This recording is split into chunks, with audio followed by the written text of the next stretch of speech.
Blackstone Audio presents Engineering Eden, the true story of a violent death, a trial, and the fight over controlling nature, by Jordan Fisher Smith. This book is read by Traber Burns. For James and Emma. Prologue.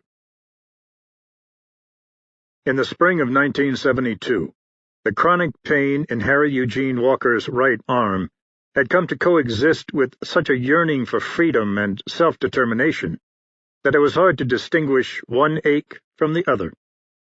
Harry was 25, and he had been raised since early boyhood to succeed his father as owner and manager of a family farm in northern Alabama. His labor was critical to the farm's survival, yet the farm didn't make enough for him to have his own place. So he stayed in his childhood room in the little white house on a hill overlooking the lower pasture, where he came to chafe against his mother's criticism and attempts to direct his life. Because money was so short, in addition to working on the farm, Harry had other jobs, among them as an equipment operator for a construction company and part-time soldier for the National Guard. The ache in the elbow and the ache for breathing room came to Harry at all times, rolling over in bed at night, pitching a hay bale, reaching under a cow to hook up the milking machine.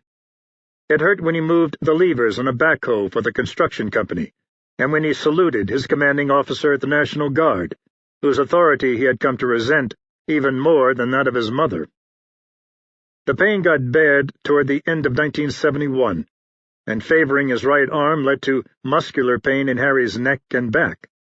He went to the hospital, and the doctor who injected his elbow with cortisone and gave him a cervical collar said Harry would need to take up more sedentary work. But Harry didn't see how, yet. People depended on him. It's not uncommon for a rebellion of the body to a way of life to be treated solely as a medical problem, and in the spring of 1972, Harry had surgery on his elbow.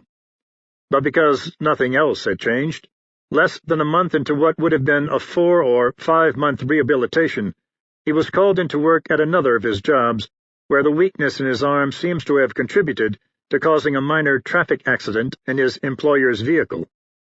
Harry had never taken a real vacation. He had been talking with his father about having some time off to think about things. On Tuesday, June 6, 1972, someone offered him a ride out of town, and Harry left Alabama, headed north, with no exact destination in mind.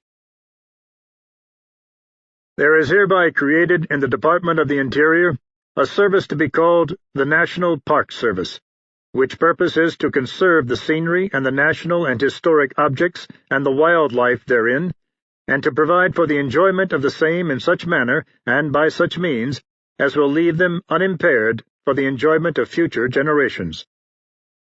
The National Park Service Organic Act of 1916.